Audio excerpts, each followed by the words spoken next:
A man spends 8 hours at work. He answers emails, attends meetings, solves problems. By the time he gets home, he's tired, but manageable. Then something strange happens. He lies down in bed and starts thinking about a conversation from earlier, about a mistake he made 3 years ago, about something that might happen next week, about what someone thinks of him. 2 hours later, nothing in his life has changed. No problem has been solved. No action has been taken. Yet somehow he feels completely exhausted. Most people blame work for their lack of energy, but often work isn't what drains them. Their mind does. There's something nobody tells you about energy. You don't lose most of it through effort. You lose it through resistance.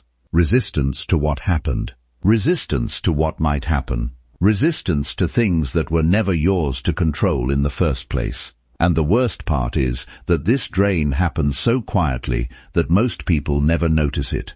They simply walk through life feeling tired. Not because they're doing too much, but because they're carrying too much. More than 2,000 years ago, the Stoics understood this. Long before productivity systems, long before self-help books, long before people started optimizing every hour of their day, they discovered something surprisingly simple. A peaceful mind is not created by controlling the world. It's created by controlling your response to the world. Think about the last time you felt mentally exhausted. Not physically tired, mentally empty. What were you doing? Most likely, you weren't lifting something heavy. You weren't running a marathon. You were sitting, lying down, staring at a screen, staring at a ceiling, thinking. That's where so much energy disappears. Into conversations that already ended, into futures that don't exist yet, into problems that haven't arrived, into situations that may never happen at all. The mind has a habit of treating imagination as reality. Your body responds to imagined threats almost the same way it responds to real ones. That's why a single thought can ruin an entire day. That's why one worry can follow you everywhere. That's why people wake up exhausted before the day even begins. Not because life defeated them, because their thoughts never stopped running. The Stoics understood that attention is one of the most valuable things a person possesses, because wherever attention goes, energy follows. Think about that for a moment. Every time you obsess over someone else's opinion, energy follows. Every time you compare your life to someone else's, energy follows. Every time you replay an old argument in your head, energy follows. And very often, it never comes back. Imagine carrying a bucket of water everywhere you go. Now imagine there's a tiny hole in the bottom. The leak is small enough that you barely notice it. But hour after hour, day after day, the water disappears. That's what happens to your energy.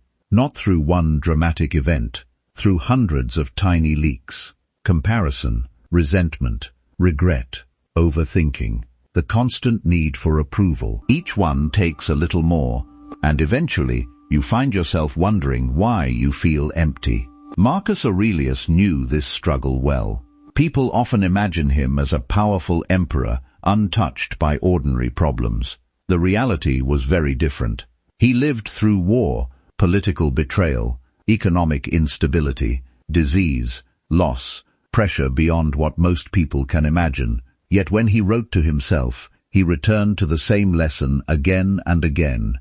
You do not control events. You control your response.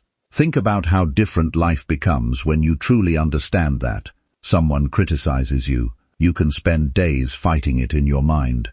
Or you can ask, is this within my control? The criticism already happened. Their opinion belongs to them. Your response belongs to you. A difficult situation appears. You can waste energy wishing reality were different, or you can focus on what can be done now. One path drains you, the other strengthens you. This sounds simple, but it challenges something deep inside all of us. The ego. The ego wants certainty. It wants recognition. It wants respect. It wants life to unfold exactly according to plan. And when reality refuses, the ego starts a war it cannot win. The problem is that reality never joins the fight. Only you do, and you pay for it with your energy. This is why focus is so important. Most people misunderstand focus. They think focus means never becoming distracted. But that's impossible. Every human mind wanders. Even the strongest minds drift. Real focus is the ability to notice and return. To notice and return.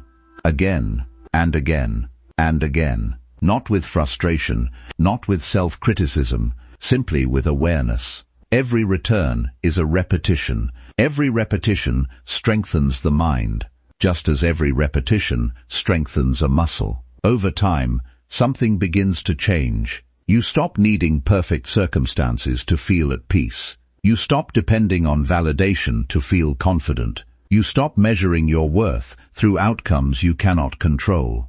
Life doesn't become easier, but it becomes lighter.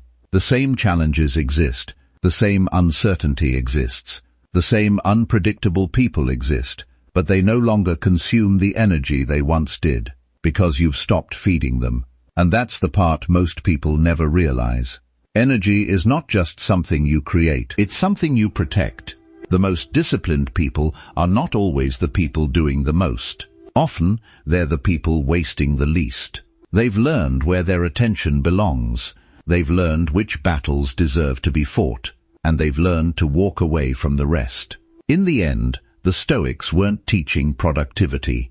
They were teaching freedom. Freedom from unnecessary struggle. Freedom from mental noise. Freedom from fighting realities that cannot be changed. Most people spend their lives searching for more energy, more motivation, more discipline, but perhaps the answer is simpler than that.